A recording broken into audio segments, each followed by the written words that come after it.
ওখানে তাকে চাকরি দেয় না, তাকে বিদেশে পাঠাবে বা বেতন দিবে মাসে 1.5 লাখ 2 লাখ টাকা, কিন্তু তারপরে প্রতিষ্ঠানে দেয় না। এই কারণে তারা তাদের ব্যবসাগুলো ধারাবাহিকভাবে আজকে 17 বছর চালিয়ে আসতে পারছে। মূল কারণ হলো তারা শিক্ষার ব্যবস্থা করতেছে। বাংলাদেশে এটা কিন্তু সারা বিশ্বেই সমস্যা, 60 থেকে 70% এরকম পিতার ব্যবসা ছেলেরা চালাতে পারে। এই জন্য সারা বিশ্বব্যাপী বিভিন্ন বিশ্ববিদ্যালয় জাতিসংঘের উদ্যোগে এন্টারপ্রেনারশিপের উপর কোর্স চালু করছে।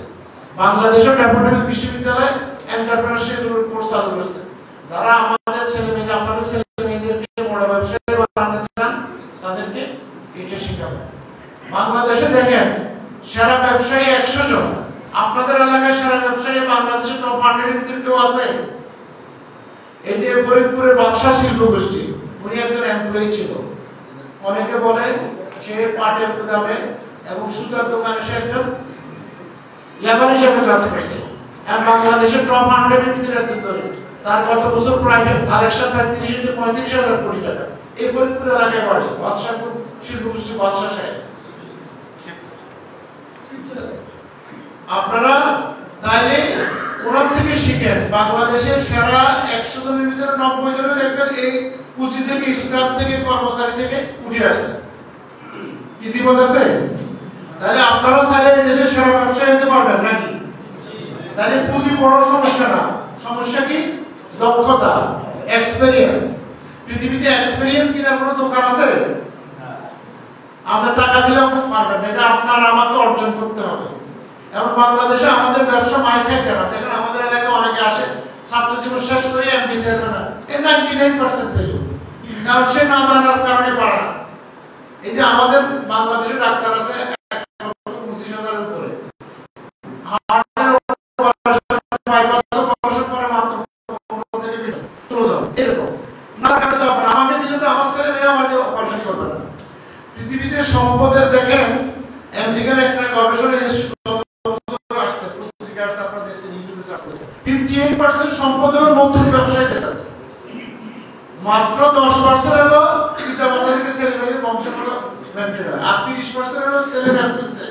যেমন আকিস সাহেব স্কয়ার গ্রুপের শামসুল সাহেব, ওনারা আজকে দুনিয়া জানে, আমাদের একসাথে ছেলে মেয়েরা সম্পদ পড়াছে, এটা 10%। অথচ বাংলাদেশের একসময় সারা দিনে নামারা আজকে তার সম্পদগুলো বিক্রি করে যাচ্ছে ছেলে মেয়েরা। একটা করে শেষ হয়ে যাবে কি সারা দুনিয়া আছে? তো আসুন আমরা তো সবাই সারা হতে চাই নাকি? সারা হওয়ার জন্য আমি 6টা পয়েন্ট আপনাদের মাথায় রাখছি। আপনারাও জানেন, বই বস্তু ইউটিউবে সবসময় পড়েন। এটা প্রথম আপনারা একটু মাইন্ডসেট রাখবেন যে আমরা কমিটমেন্ট, আমরা এই দৃঢ় সংকল্প হই যে আমরাও পারবো নাকি, যে মাথায় এই বিষয়টা সেট করি যে আমার এই কমিটমেন্ট ঠিক করা উচিত। আমি এই দেশের একজন সেরা ব্যবসায়ী, টপ 10, টপ 100, টপ 20, টপ 100,000 এর ভিতরে আসবো ইনশাআল্লাহ। এই জন্য আমরা প্ল্যান করব। সফলতার অর্থে কিন্তু প্ল্যান, সব কিছুর একটা প্ল্যান থাকতে হবে। আর প্ল্যানিং এর অর্থে হলো ইনফরমেশন, নলেজ। পৃথিবীর সকল আল্লাহর পক্ষ থেকে রাসূল করিম সাল্লাল্লাহু আলাইহি সাল্লামের প্রথম কি ইনফরমেশন, প্রথম কথাটা কি মনে আছে? পড়তে বলছে একটা সূরা আলাকে আছে। তো আমরা একটা সিদ্ধান্ত নেন, আজকে থেকে যে কোনো ব্যবসা যাই করবো না কেন 1000 কোটি টাকা লাভ থাকলে এটা করতে যাবো না, এটার পিছনে হাঁটবো না, চিন্তা করবো না যতক্ষণ পর্যন্ত আমার এটা অভিজ্ঞতা না থাকে, ইনফরমেশন না থাকবে। কি এটা পারা যাবে তো? 4 নম্বর পয়েন্ট হলো আমরা যাই ব্যবসায়ী করবো না, অর্গানাইজ হয়ে সিস্টেমেটিক মেথডিক্যাল করবো। এই আমরা সিস্টেমেটিক মেথডিক্যাল না করার কারণে আমাদের ফেলিওর হয়। সূরা বাকারাতে আছে, কোরআন শরীফের সবচেয়ে বড় আয়াতটা কি? এই যে লেনদেন সম্পর্কে হিসাব নিকাশ পদ্ধতিগত, এটা হচ্ছে ভালো পদ্ধতি, এখনো কেউ আবিষ্কার করতে পারে না, এটা একটু মনে রাখতে হবে। এবং সূরা বনী ইসরাঈলের 14টা নিয়মের কথা আল্লাহ আমাদেরকে শিখিয়েছে না? মনে আছে? 13 নম্বরটা কি বলতে পারবেন?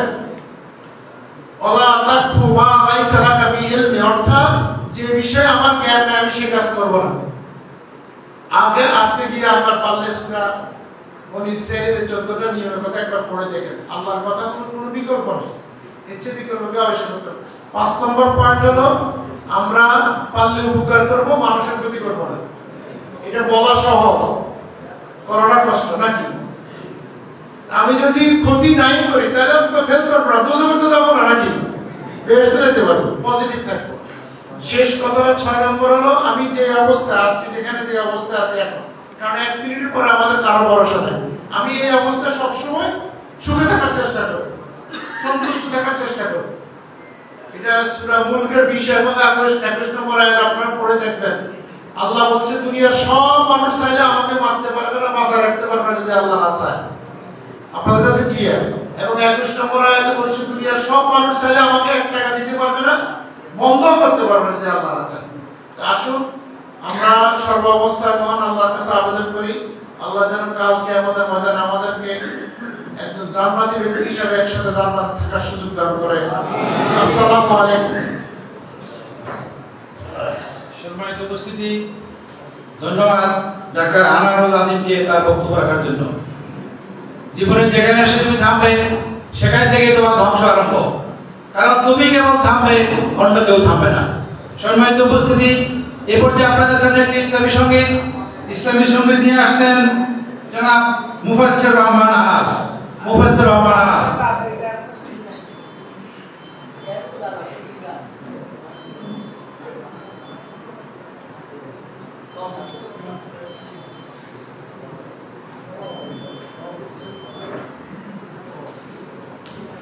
আসসালামু আলাইকুম ওয়া রাহমাতুল্লাহ।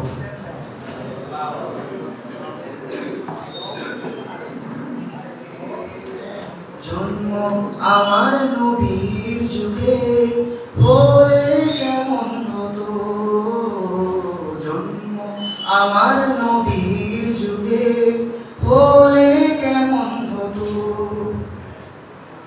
দুনয়নে রাসূল পাক দেখিলে কেমন হতো, দুনয়নে রাসূল পাক দেখিলে কেমন হতো, জন্ম আমার নবীর যুগে হলে কেমন হতো, জন্ম আমার নবীর যুগে হলে কেমন হতো।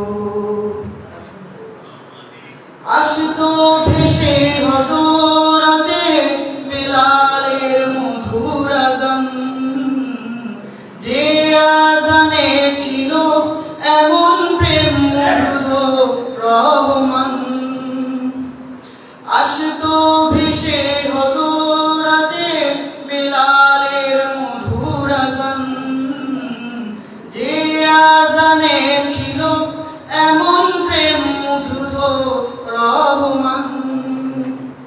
দয়াল নবীর পিছে নামাজ পড়লে কেমন হতো, দয়াল নবীর পিছে নামাজ পড়লে কেমন হতো, দুনয়নে রাসূল পাক দেখিলে কেমন হতো, দুনয়নে রাসূল পাক দেখিলে কেমন হতো, জন্ম আমার নবীর যুগে হলে কেমন হতো, জন্ম আমার নবীর যুগে হলে কেমন হতো। দিনই কত আলোচনায় থাকতাম আমি অধম, সামনে রাসূল পাক হতো, পাশে সাহাবাগণ। দিনই কত আলোচনায় থাকতাম আমি অধম, সামনে রাসূল পাক হতো, পাশে সাহাবাগণ। আবু বকর ওমর উসমান আলী সঙ্গী কেমন হতো, আবু বকর ওমর উসমান আলী সঙ্গী কেমন হতো, দুনয়নে রাসূল পাক দেখিলে কেমন হতো, দুনয়নে রাসূল পাক দেখিলে কেমন হতো, জন্ম আমার নবীর যুগে হলে কেমন হতো, জন্ম আমার নবীর যুগে হলে কেমন হতো। কেমন ছিল সেই দৃশ্য মদিনার, দেখেছেন সব সাহাবী। খেলছে শিশু হাসান হোসেন, সাথে দয়াল নবী। কেমন ছিল সেই দৃশ্য মদিনার, দেখেছেন সব সাহাবী। খেলছে শিশু হাসান হোসেন, সাথে দয়াল নবী। নবীর পাক জুবানে ডাকছে হাসান, শুনলে কেমন হতো। নবীর কাঁধ মুবারকে নাতি হোসেন, দেখলে কেমন হতো। দুনয়নে রাসূল পাক, দেখিলে কেমন হতো। দুনয়নে রাসূল পাক, দেখিলে কেমন হতো। জন্ম আমার নবীর যুগে, হলে কেমন হতো। জন্ম আমার নবীর যুগে, হলে কেমন হতো।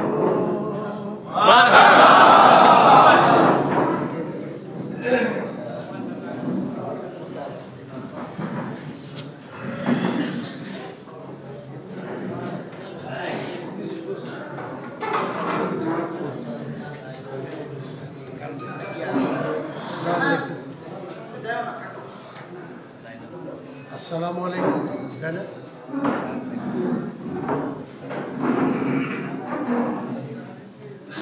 সম্মানিত বন্ধুগণ, industrialist and businessman welfare foundation Shariatpur জেলা কমিটি 2025-2027 সেশনের জন্য আমি নতুন নাম ঘোষণা করছি আপনাদের সম্মুখে। Industrialist and businessman welfare foundation Shariatpur জেলা কমিটি। সভাপতি জনাব হাবিবুর রহমান হাবিব, সহসভাপতি জনাব সাব্বির আহমদ, সহসভাপতি জনাব আবু বকর সিদ্দিক, সেক্রেটারি জনাব আতিকুর রহমান কবির, সহকারী সেক্রেটারি জনাব মাসুম বিল্লাহ, সহকারী সেক্রেটারি জনাব আলমগীর হোসেন, কোষাধ্যক্ষ সৈয়দ আসাদুজ্জামান, প্রচার সম্পাদক মোহাম্মদ ফরিদ ব্যাপারী, প্রকাশনা ও পাঠাগার সম্পাদক মোহাম্মদ ইমদাদুল হক, সমাজ কল্যাণ সম্পাদক জনাব মফিজুর রহমান। এই কয়েকজনের নিয়ে শরীয়তপুর ইন্ডাস্ট্রিয়ালিস্ট অ্যান্ড বিজনেসম্যান ফাউন্ডেশনের কমিটি গঠন করা হয়েছে, যা আপনাদের সামনে এখন উপস্থাপন করা হলো। আসসালামু আলাইকুম। এর পরবর্তীতে 31 সদস্য আমরা পরে কোঅপ্ট করে ওনাদের সাথে বসে জেলা উপদেষ্টার সাথে পরামর্শ করে আমরা আর বাকি কয়েকজনের সদস্যকে কোঅপ্ট করে নেওয়া হবে ইনশাআল্লাহ।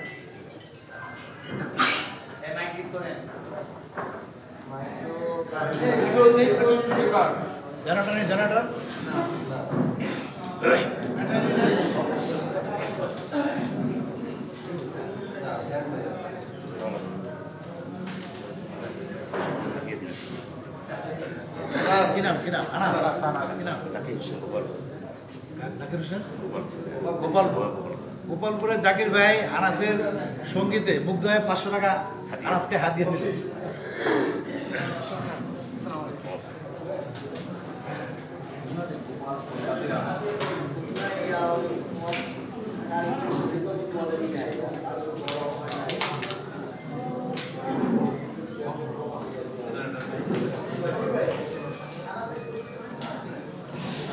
আনাসের পরিচয় আছে বিশিষ্ট সাংবাদিক, IBWF এর শরীয়তপুর জেলা শাখার সম্মানিত সভাপতি হাবিবুর রহমান হাবিব ভাইয়ের সুযোগ্য সন্তান।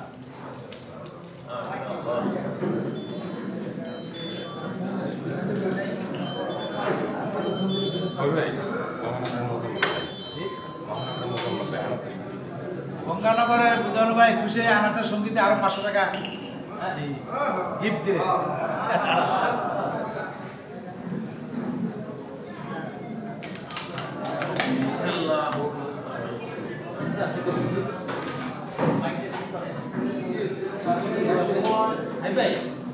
বিদ্যুতের ফোন নাম্বার নাই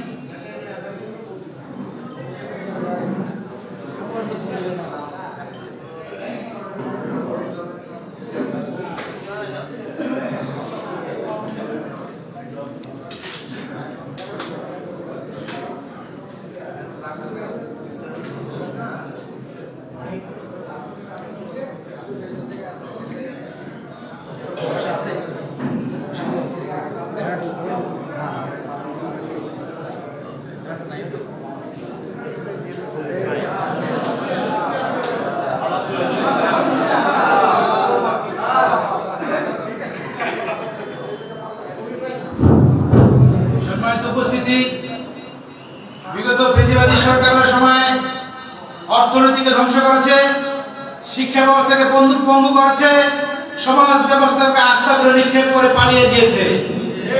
সম্মানিত উপস্থিতি, আমরা এদেশে আর ফ্যাসিবাদী সরকার দেখতে চাই না, এদেশে ইসলামী সরকার দেখতে চাই। সম্মানিত উপস্থিতি, এ পর্যায়ে আপনাদের সামনে বক্তব্য নিয়ে আসছেন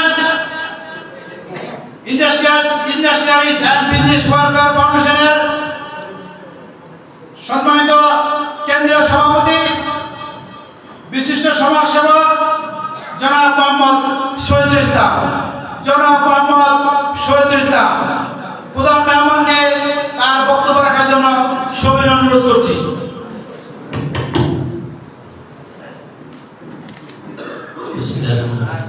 আমি আলোচনাটা একটু পরে করি। এখানে ইন্ডাস্ট্রিয়ালিস্ট এন্ড বিজনেস ওয়েলফেয়ার ফাউন্ডেশনে আইবিডব্লিউএফ এর একটা থিম সং আছে। এই গানটা আপনারা মনোযোগ সহকারে শুনেন এবং বুঝেন, আস্তে আস্তে শুনেন।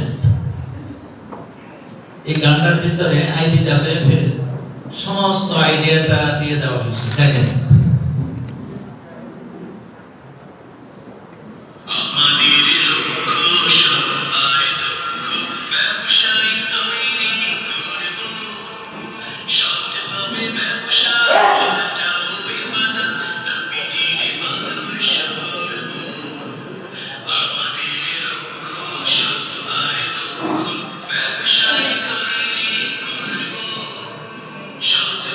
ব্যবসা করাটা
sound come on? Bismillahirrahmanirrahim. Alhamdulillahi rabbil alamin. Wassalatu wassalamu ala rasulihil karim. Industrialist and Businessman Welfare Foundation Shariatpur জেলা কর্তৃক আয়োজিত দ্বিবার্ষিক সম্মেলনের আজকের এই অনুষ্ঠানের সম্মানিত সভাপতি, উপস্থিত ব্যবসায়ী অতিথিবৃন্দ, বিশেষ অতিথিবৃন্দ ও ব্যবসায়ী নেতৃবৃন্দ, আসসালামু আলাইকুম ওয়া রাহমাতুল্লাহি ওয়া বারাকাতুহু। সুন্দর দেশ বাংলাদেশ, এত সুন্দর একটা দেশ, এরকম সুন্দর দেশ পৃথিবীতে খুব কমই আছে। এই দেশটাকে বিগত কয়েক বছর একটা সুন্দর পরিবেশের পরিবর্তে অসুন্দর একটা পরিবেশে আমরা বসবাস করে আসছি। সকালবেলা যদি আমরা বের হতাম, রাতে সন্ধ্যায় বাসায় সহি সালামতে পৌঁছতে পারবো কিনা সন্দেহ ছিল।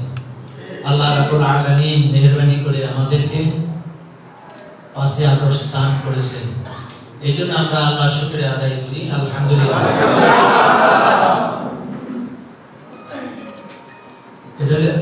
এটা হলো ব্যবসায়ীদের প্রোগ্রাম।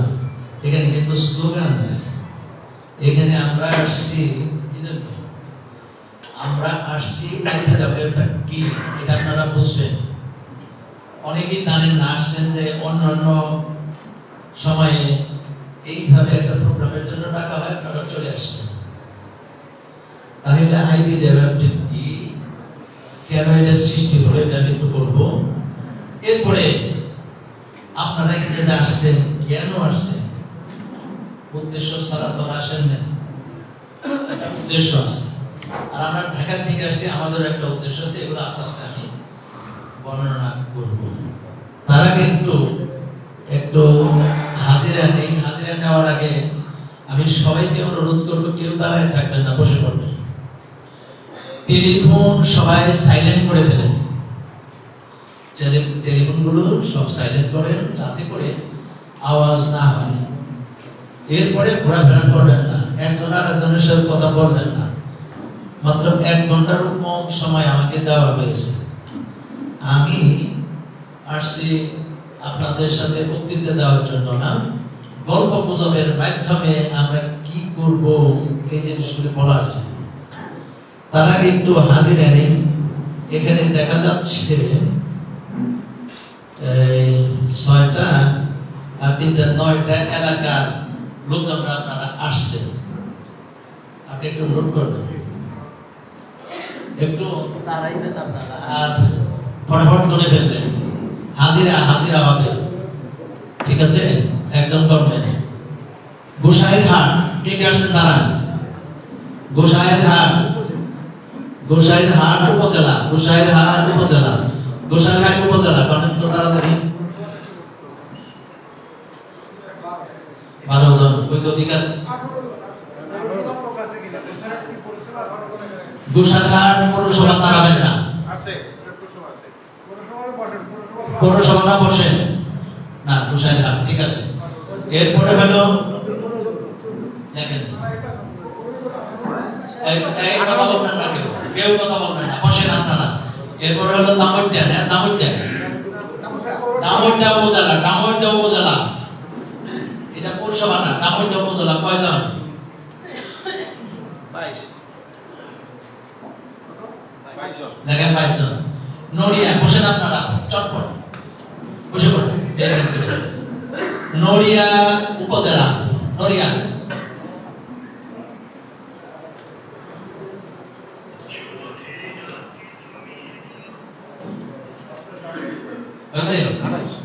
বসেন। জাজিরা উপজেলা, জাজিরা কতজন আসছেন? জাজিরা, বাকিরা বসেন, বাকিরা দাঁড়ায় রয়েছেন কেন? পিছনে আপনারা কি জাজিরা? পিছনে 3 জন কথা বলতেছেন, দাঁড়াইছে কেন? বসে পড়েন মেহরবানি করে। 20 শরীয়তপুর সদর,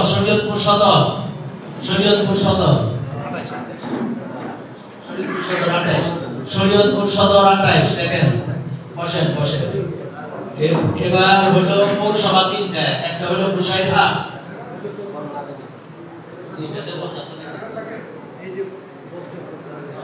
আচ্ছা আচ্ছা আচ্ছা আচ্ছা আচ্ছা, একটু ভুল হয়ে গেছে।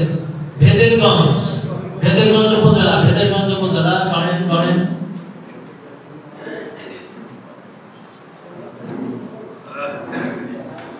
আচ্ছা বসেন। এরপরে হলো দামোড়িয়া উপজেলা,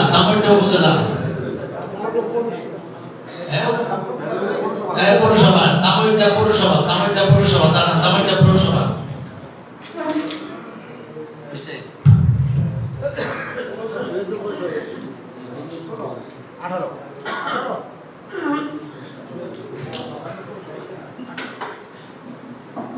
শরীয়তপুর পৌরসভা, কয়জন এলো?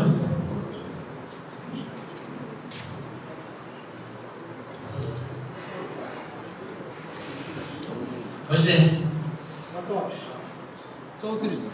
34। এখানে এমন কেউ আছেন যে দাঁড়ান নাই, এবার নাম বলা হয় নাই?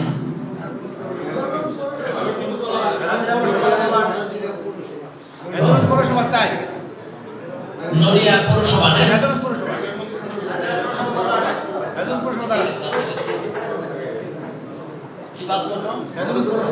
আচ্ছা ভেদেরগঞ্জ পৌরসভা,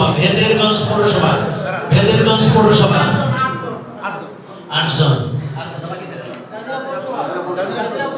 জাজিরা পৌরসভা দাঁড়ান, 1 ঘন্টা। হয়েছে 11। এখন আর কেউ বাদ পড়ছেন? বাদ পড়ছেন কেউ? আপনি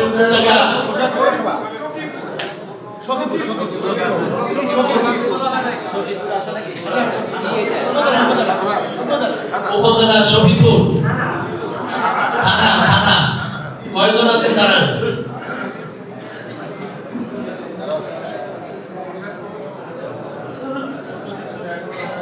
কথা বলবেন না, 12 কথা বলবেন না। আচ্ছা ঠিক আছে। পৌরসভা আচ্ছা, কুশাইরহাট পৌরসভা আছেন কেউ?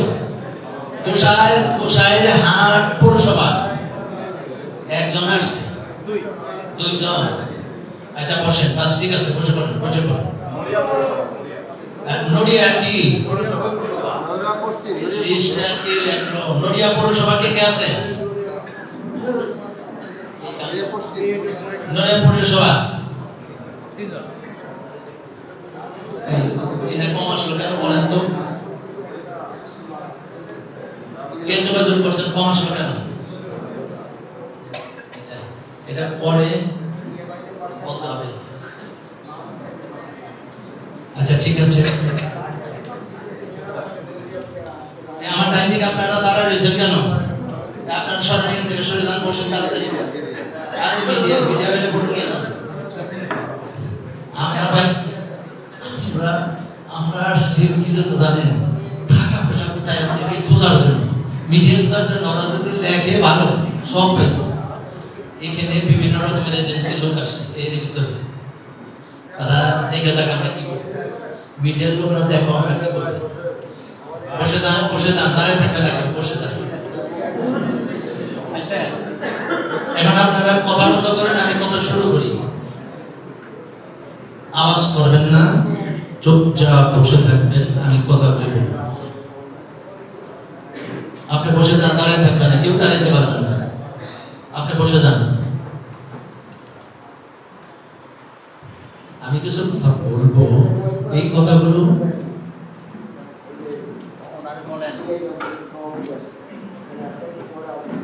ক্লাসে, এটা হলো ক্লাসরুমে আপনাদের যদি এখানে কথা বলতে দেওয়া হয় তাহলে আপনারা হলেন টিচার, আর আমি যদি ওখানে যাই বসি তাহলে আমি হলাম ছাত্র। ছাত্ররা এখন কথাবার্তা বলতে পারবে, টিচার কথা বলবে। ঠিক আছে? সম্মানিত ভাই, আমরা ইন্ডাস্ট্রিয়ালিস্ট এন্ড বিজনেসম্যান ওয়েলফেয়ার ফাউন্ডেশনটা কি এবং কি জন্য এটা সৃষ্টি হয়েছিল এটা আগে জানা দরকার। এরপরে আমি আপনাদের সামনে বক্তৃতা দেই না, আমি গল্প করি। আমি আজকে আপনাদের সাথে গল্প করব, গল্পে গল্পে কিছু আইডিয়া দেব। এই আইডিয়া মাথায় করে নিয়ে যেতে হবে। অন্যান্য সময় বক্তৃতা শুনেন, স্লোগান দেন, আর ওদিকে বেরিয়ে যান, গল্প গুজব করতে করতে বাড়ি চলে যান। তা হবে না। কি করতে হবে? যা বলবো চিন্তা করবেন, চিন্তা করে শেষ করবেন না। চিন্তা করবেন, চিন্তা করবেন, চিন্তা করবেন, চিন্তা করবেন, চিন্তা করবেন। আচ্ছা, কি চিন্তা করবেন বলবো আমি আপনাদেরকে। সেটা হলো industrialist and businessman welfare foundation. এটার প্রাক্তন নাম ছিল মুসলিম বিজনেসম্যান সোসাইটি, যেটা তৈরি হয়েছিল 1976 সালে শীতের কোন এক সময়। এটা ছিল একটা সমিতি। এই সমিতি পুরান টাউনে বসে চক বাজারে চিন্তা করলেন, অনেক বড় বড় ব্যবসায়ী ছিলেন সেখানে। বাংলাদেশ চামড়া সমিতির সভাপতি, বাংলাদেশ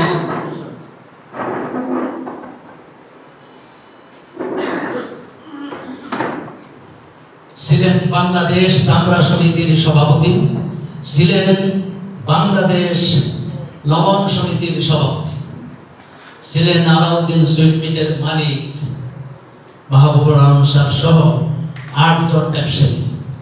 এই 8 জন ব্যবসায়ী এই সকালে কি করলেন? চিন্তা করলেন যে আমরা যে ব্যবসাটা করি এটা তো সুদের সাথে সম্পৃক্ত, ব্যাংকের সাথে। হায় আল্লাহ, যদি আমাদের মৃত্যু হয় তাহলে আমরা আখিরাতে কি জবাব দেব? সুদের ব্যাংকের সাথে যারা লেনদেন করে, সুদের সাক্ষী যে হয়, সুদের ডকুমেন্ট যে লেখে, সুদ দিয়ে যায়, সুদ যে নেয়, পড়ে দেখেন। আমি এগুলোর ব্যাখ্যায় যাবো না, এগুলো আপনারা জানেন। এই অবস্থার পরিপ্রেক্ষিতে কিভাবে এই থেকে নিস্তার পাওয়া যায়?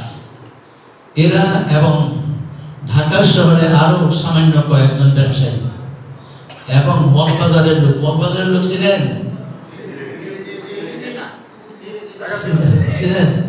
এবং কিছু মগবাজারের লোকজন মিলে চিন্তা করলো যে কি করা যায়, কি করা যায়, কি করা যায়। এই করতে করতে 1978 সালে খুলনা একটা অর্থনৈতিক কনফারেন্স হলো। সেখানে ওয়ার্ল্ডের 2-3 জন অর্থনীতিবিদের ভিতরে একজন হলেন ডক্টর উমর চাকরা। তিনি আসলেন, তিনি বক্তৃতা দিয়ে বললেন যে তোমরা যদি সুদ থেকে বাঁচতে চাও তাহলে তোমরা একটা হয় লিজিং কোম্পানি করো অথবা একটা ব্যাংক করো। এই চিন্তা চেতনার উপর ইউনুস ভাই এবং আরো যারা ব্যবসায়ীরা ছিলেন তারা বাংলাদেশ থেকে স্পন্সর সংগ্রহ করেছেন। এটা 1983 সালে ব্যাংকটা প্রতিষ্ঠা লাভ করল। ওই যে সংগঠনটার কথা বলছিলাম যে সমিতি করলো মুসলিম বিজনেসম্যান সোসাইটি, এই মুসলিম বিজনেসম্যান সোসাইটি 1980 সালে একটা সাংগঠনিক রূপ দিল। সভাপতি, সেক্রেটারি, সহসভাপতি, এই আজকে যেরকম শুনছেন আপনারা, এরকম একটা স্ট্রাকচার তারা গড়ে 1980 সালে। 1980 সাল থেকে 1989 সাল পর্যন্ত মুসলিম বিজনেসম্যান সোসাইটির নামেই তারা এই ব্যবসা প্রতিষ্ঠানটার কার্যক্রম চালিয়ে যাচ্ছিল। 89 সালে নামটা চেঞ্জ হয়, নাম দেওয়া হয় industrialist and businessman association, IBA। মনে রাখবেন, এই IBA নামে 1989 সাল থেকে 2006 সাল পর্যন্ত এই নামে কার্যক্রম পরিচালনা হতে থাকে। 2006 সালের 19 জানুয়ারি আমরা রেজিস্ট্রেশন নিলাম, নাম হলো industrialist and businessman welfare foundation. এটা হলো হিস্ট্রির একটা পর্যায়। 2002 সালের আগে 1976 সাল থেকে 2002 সাল পর্যন্ত এই সংগঠনটার কর্মসূচি ছিল বছরে রমজান মাসে একটা দুইটা ইফতার পার্টি করা, 2 বছর পর পর একটা সম্মেলন করা, আর বিদেশে গিয়ে ব্যবসায়ীদেরকে নিয়ে বিদেশের ব্যবসায়ীদের সাথে পরিচিত করা, প্রয়োজনে ব্যবসা আনা আদান প্রদান করা। আমরা 2002 সালে ঢাকায় সর্বপ্রথম ইন্ডাস্ট্রিয়ালিস্ট এন্ড বিজনেসম্যান ওয়েলফেয়ার ফাউন্ডেশনের আগের নাম আইবি এর মাধ্যমে ব্যবসায়ী তৈরি করার প্রোগ্রাম হাতে নেব। ইতিহাসগুলো আপনার মনে রাখতে হবে। আমি বারবার বলতেছি, চিন্তা করতে হবে। এই ইতিহাসটা যদি না জানা থাকে, আপনার ডেট অফ বার্থটা যদি না জানেন, তাহলে তো যে কোনো জায়গায় আপনার ডেট অফ বার্থ জিজ্ঞেস করবে। তাইলে মনে রাখবেন 2002 সাল পর্যন্ত আমাদের বাংলাদেশের বিভিন্ন জেলায় বিভিন্ন শহরে 2 জন, 4 জন, 5 জন, 7 জন, 10 জন ব্যবসায়ী দেখা যেত। 2000 সালে যখন আমরা ঢাকা শহরে ব্যবসায়ী তৈরি করার প্রোগ্রাম হাতে নিলাম, ঢাকা শহরে বাংলাদেশের সবগুলো ডিস্ট্রিক্টের লোক বসবাস করে। চিটাগাংয়ের লোক আছে, রাজশাহীর লোক আছে, খুলনার লোক আছে, সিলেটের লোক আছে, ঢাকার লোক আছে, বরিশালের লোক আছে, সব ঢাকা শহরে বসবাস করে। 2002 সালে যখন আমরা ঢাকায় ব্যবসায়ী তৈরি করার প্রোগ্রাম হাতে নিলাম, সাথে সাথে সারা বাংলাদেশে ব্যবসায়ী তৈরি হতে শুরু করলো। 2005 সালে, 6 সালে, 7 সালে হাজার হাজার তরুণ যুবক ব্যবসা করার উদ্দেশ্যে industrialist and businessman welfare foundation এসে যুক্ত হতে থাকলো। আর আমরা 2002 সাল থেকে আমরা ব্যবসা প্রতিষ্ঠানগুলো উদ্বোধন করতে থাকলাম। 10,000, 5,000, 20,000, 50,000, 1 লাখ, 2 লাখ, যে যা সম্পত্তি আছে আস্তে আস্তে আসতে থাকলো। এবং তুমি এই ব্যবসা করো, তুমি এই ব্যবসা করো, তুমি এই ব্যবসা করো, এইভাবে আমরা তাদেরকে গাইড করতে থাকলাম। সম্মানিত ভাইরা, এই পর্যায়ে সারা বাংলাদেশে সব জায়গায় আমাদের যুবক ছেলেপেলেরা ব্যবসায় ঝুঁকে পড়তে থাকে। এক সময়ে ইউনিভার্সিটি কলেজের যে সমস্ত ছেলেপেলেরা পড়াশোনা করত, বায়োডাটা তৈরি করে ঘুরতো কোথায় চাকরি পাওয়া যায়। 2002 সাল থেকে 2007 সাল পর্যন্ত যখন আমরা ব্যবসায়ী তৈরি করার প্রোগ্রাম চালু রাখলাম, তখন তারা সবাই, সামান্য কিছু বাদে বাকিরা সবাই ব্যবসায় লেগে পড়ল। আলহামদুলিল্লাহ, এটা হলো একটা হিস্ট্রি। এখন আসেন, ব্যবসায় তো চলে আসলো, এখন আমাদের কর্মসূচি কি? সম্মানিত ভাইয়েরা, আল্লাহ রাব্বুল আলামিন কোরআন শরীফ নাজিল করেছেন। কোরআন শরীফ নাজিল করেছেন, দেখবেন 3 ভাগের 1 ভাগই হলো গল্প গুজব। গল্প, ইউসুফ আলাইহিস সালামের গল্প, নূহ আলাইহিস সালামের গল্প, আইয়ুব আলাইহিস সালামের গল্প, ইদ্রিস আলাইহিস সালামের গল্প, এই নবীর গল্প, ওই নবীর গল্প, ওই জাতির গল্প, ওই জাতির গল্প, ওই জাতির গল্প, গল্প গল্প 3 ভাগের 1 ভাগ। কেন? মানুষ গল্প শুনতে ভালোবাসে। যখন গল্প বলা হয় তখন মাথাটা ঠান্ডা থাকে, আকর্ষণটা থাকে, এবং ওই সময় আল্লাহ রাব্বুল আলামিন আমাদেরকে তো জানেন তিনি, এই জন্য গল্প বলে বলে আমাদেরকে সেইভাবে গড়ে তুলতে চাচ্ছেন, যাতে করে ওই মহাবিপদের দিনে আখিরাতে আমরা যাতে স্ত্রী পুত্র পরিজন এবং আশেপাশের সবাইকে নিয়ে জাহান্নামের আগুন না হই, এই জন্য রাব্বুল আলামিন গল্প বলে বলে আমাদেরকে সেইভাবে তৈরি করার জন্য চেষ্টা করেছেন। আমরাও এই যে আমি কথাগুলো বলতেছি, এখন এই কথাগুলি কোনো বক্তৃতা না, সবগুলো আপনাদের সাথে গল্প।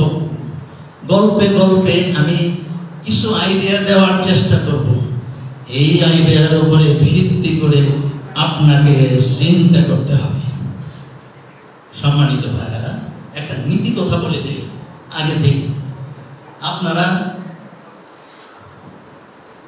কথা কে বললেন, কথাটা বলছেন, কথা বলতে পারবেন না, কেউ কথা বলবেন। সম্মানিত ভাইরা, কোরআন শরীফের একটা শব্দ প্রথম নাজিল হল, সেটাকে আমরা কিভাবে নিলাম? সেই শব্দটা কি? ইকরা। ইকরা আমরা কিভাবে বুঝলাম? আর এখানে যে ব্যবসায়ীরা বসে আছেন, এই ইকরাটা কিভাবে বুঝতে হবে আজকে জেনে যান। এবং আমি যেভাবে বলছি এইভাবেই আপনাকে চিন্তা করতে হবে। আপনার মনে রাখবেন, আমরা এখানে বসছি সেটা হলো আমরা অনেক সম্পদ চাই।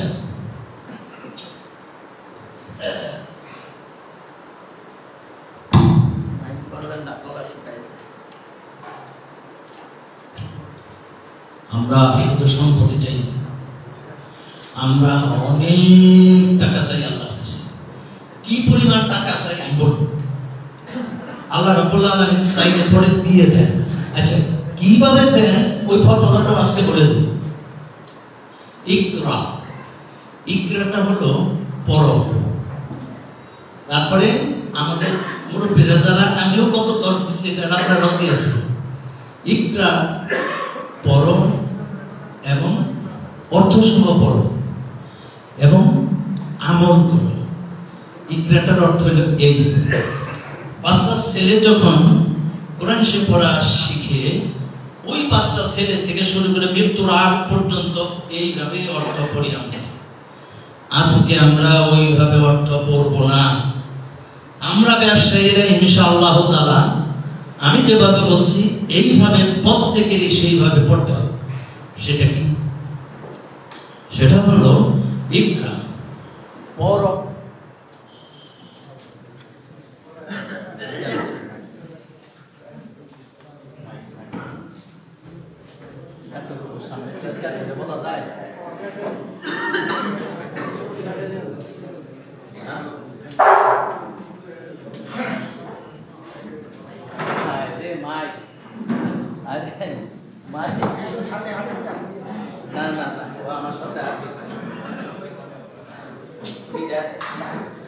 একটা হয়ে গেল, আবার উঠতেছেন কেন আপনারা? আচ্ছা, ইকরাটা আপনি ব্যবসায়ীরা আপনারা কিভাবে নেবেন? সেটা হলো ব্যবসায়ীরা নেবেন পড়ো মানে পড়ো, বুঝো, জানো এবং ব্যবসায় অ্যাপ্লাই করো। ব্যবসায় অ্যাপ্লাই করো। পড়ো মানে কি? পড়ো, জানো, জ্ঞান আহরণ করো, জ্ঞান আহরণ করো। আমি কি বুঝাইতে পারতেছি? জ্ঞান আহরণ করো। আপনাদেরকে বলা হয়েছে জ্ঞান আহরণ করো, ওই জ্ঞানটাকে ব্যবসায় অ্যাপ্লাই করো। এটা কেন? সেটা হলো, এই মাইকটা একটু ঠিকঠাক করে দাও না। সেটা কি তা জানেন? সেটা হলো, মনে করেন, আমি কিন্তু উদাহরণ দিয়ে দিয়ে গল্প বলে বলতেছি। মনে করেন যে আপনি ছোট্ট একটা ইন্ডাস্ট্রি, ডেইলি আপনার বিস্কুটের ইন্ডাস্ট্রি। আওয়াজ করবেন না মেহরবানি করে, আমি কিন্তু বারবার অনুরোধ করতেছি। যদি মনে হাজার থাকে চুপ করে চলে যাবেন, কিন্তু আওয়াজ করবেন না। সম্মানিত ভাই, এমন খারাপ করবেন না। বড় কষ্ট করে বলতেছি তো, বাইক চলে গেল। এখন এইভাবে শুনে যান, কাজে লাগবে। সম্মানিত ভাইরা, সেটা হলো, মনে করেন যে ডেইলি আপনার বিস্কুটের ইন্ডাস্ট্রি, ডেইলি আপনি ইন্ডাস্ট্রিতে 1 টন করে বিস্কুট উৎপাদন হয়। আপনাকে পড়তে হবে, জানতে হবে, জেনে আপনার ব্যবসা প্রতিষ্ঠানে ইকরাকে কাজে লাগাতে হবে। আপনি কি জানবেন? আপনাকে জানতে হবে যে ডেইলি 70 থেকে 80 টন বিস্কুট উৎপাদনের মেশিন দুনিয়ার কোথায় পাওয়া যায়। আপনি ওই সকালবেলা ব্যবসায় যাচ্ছেন আর সন্ধ্যাবেলা বাড়িতে আসতেছেন, 2-4 লাখ টাকা অথবা 2-50,000 টাকা লাভ করলেন, আর আপনি খুশি হলেন। খুশি হয়ে কি করলেন? বড় বড় ইলিশ মাছ কিনলেন, বড় বড় চাপাই নবাবগঞ্জের আম কিনলেন, খাইলেন জন্মের মতো করে। হ্যাঁ, কিন্তু এই জায়গায় বিল গেটসের নাম শুনছেন? শুনছেন তো? বিল গেটস কি বলছে জানেন? ওইটা এবার একটু পরে আসছে।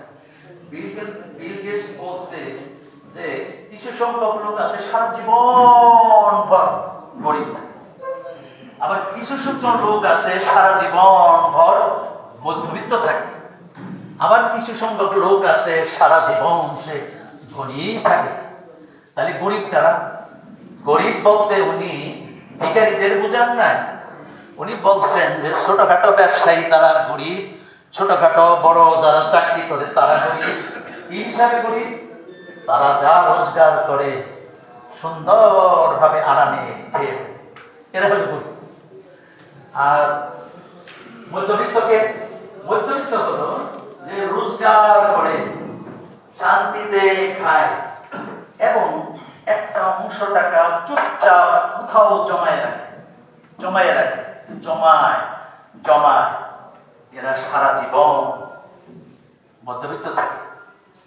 আর ধনীকে, ধনী হইল যে রোজগার করে খায়, বাকি যেটা থাকে সেটা ব্যবসায় লাগায়, ব্যবসায় লাগায়, ব্যবসায় লাগায়, রোলিং করে।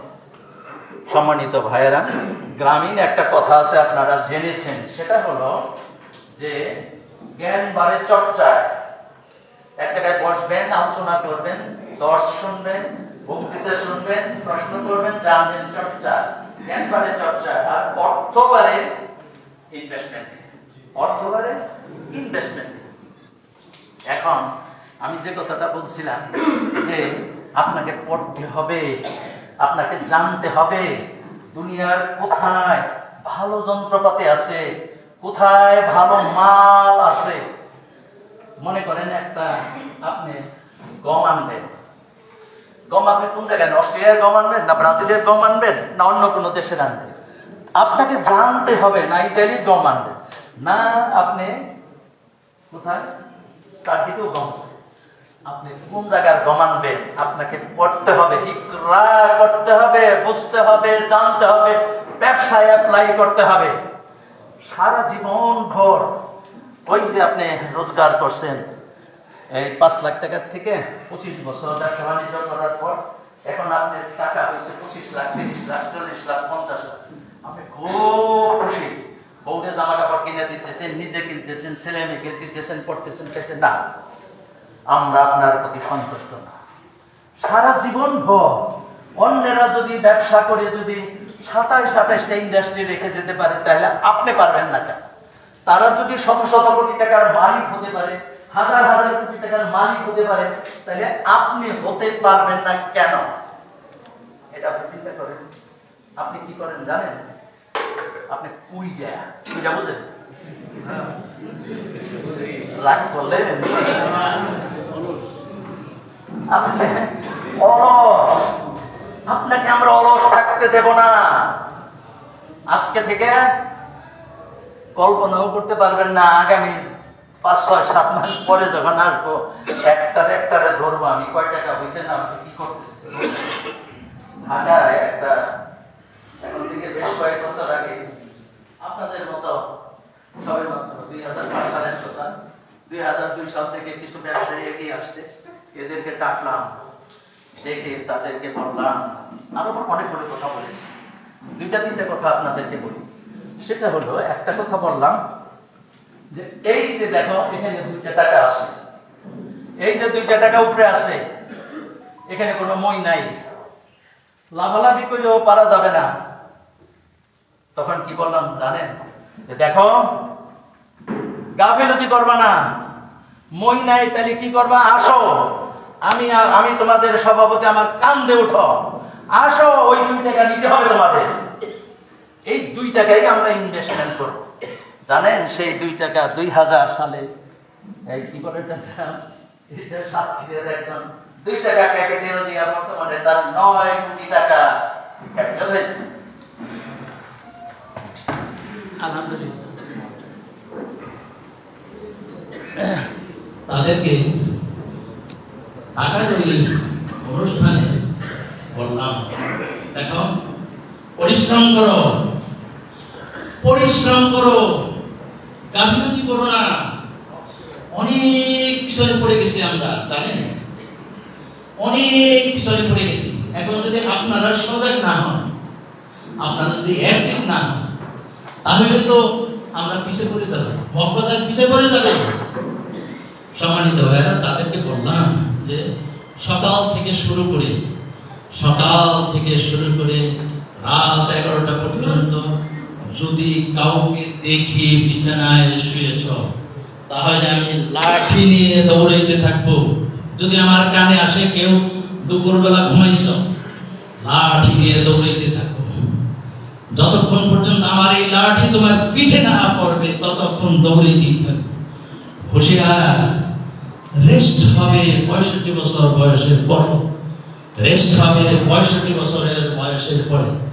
অন্যরা পরিশ্রম করে কত সম্পত্তির মালিক হচ্ছে, আমরা পারতেছি না। তারা কত টাকা দিয়ে শুরু করেছে? 500 টাকা দিয়ে শুরু করেছে, মরার সময় 27টা ইন্ডাস্ট্রি রেখে চলে যায়। 560 টাকা দিয়ে ব্যবসা শুরু করেছে, এখন 54টা ইন্ডাস্ট্রি। আর আমরা কেন পারবো না বলেন তো? পারবো না এই জন্য যে আপনি পড়াশোনা করেন না। আপনি পড়াশোনা করেন ছাত্রের মতো, ছাত্র যেভাবে পড়াশোনা করে ওই পড়াশোনা ব্যবসায়ীরা করতে পারে না। ব্যবসায়ীরা পড়াশোনা করবে যদি স্টিলের হয়, তাহলে স্টিলের ব্যবসার সাথে সাথে দুনিয়ায় খবর রাখতে হবে কোথায় উন্নত মানের স্টিল পাওয়া যায়। গমের ব্যবসাতে করে তাকে খোঁজ রাখতে হবে কোথায় গম পাওয়া যায়। এটা যদি আপনি পড়াশোনা না করেন, জ্ঞান অর্জন করেন, তা যদি না হয়, তাই আপনি কিভাবে জানবেন কিভাবে আপনার ব্যবসা উন্নতি হবে? আপনাকে জানতে হবে।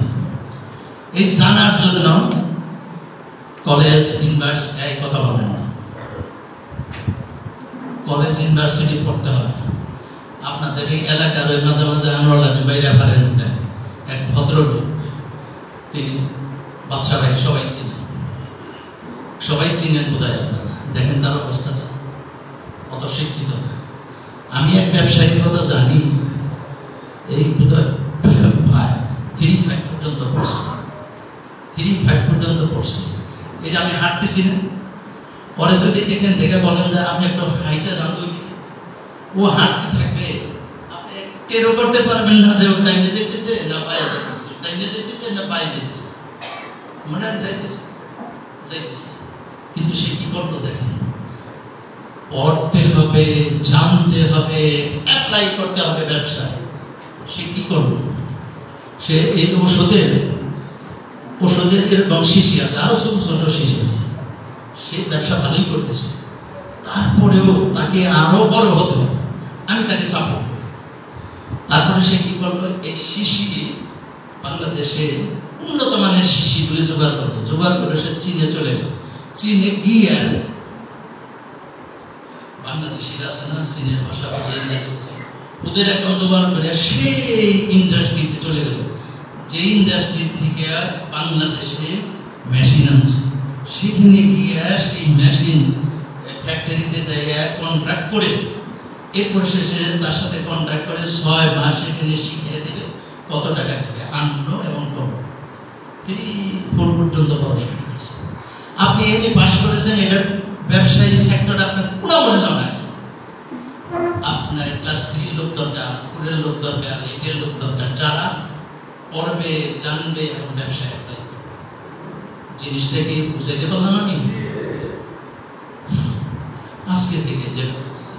আজকে থেকে বাসায় গিয়ে চিন্তা করবে আপনার ব্যবসাটাকে কিভাবে উন্নত করা যায়, কিভাবে আপনার ব্যবসাটাকে উন্নত করা যায়।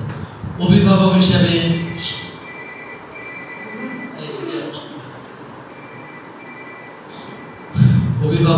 আমরা ইনফরমেশন দেব। অভিভাবক হিসাবে আমরা ইনফরমেশন দেব। কিরকম ইনফরমেশন দেব দেখেন,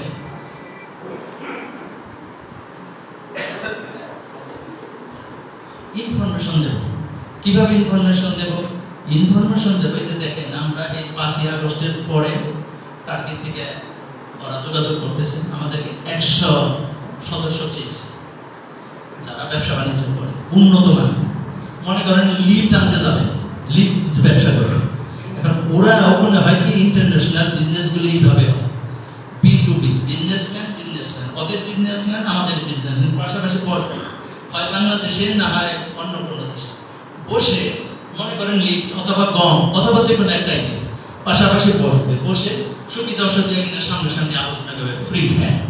এরপরে কিভাবে আনার ফ্রেট কিভাবে পাঠানো হবে, কিভাবে রিসিভ হবে, কত দিনের ভিতরে যাবে, এগুলো সব আলাপ আলোচনা করে এরপরে ডিল হবে, এরপর এলসি করে এরপর মাল আসে। টার্কি আমাদেরকে বলছে তোমরা 100 জন লোক দাও, আমরা সার্কুলার দিয়ে দিছি। সার্কুলারে আপনাদের এলাকার আঞ্চলিক সভাপতি শামসুল ইসলাম বরাটি সাহেবের মাধ্যমে আপনারা ইনফরমেশনগুলো পাবেন। ইতিমধ্যেই ব্রাজিল এম্বাসি আমাদের সাথে যোগাযোগ করেছে।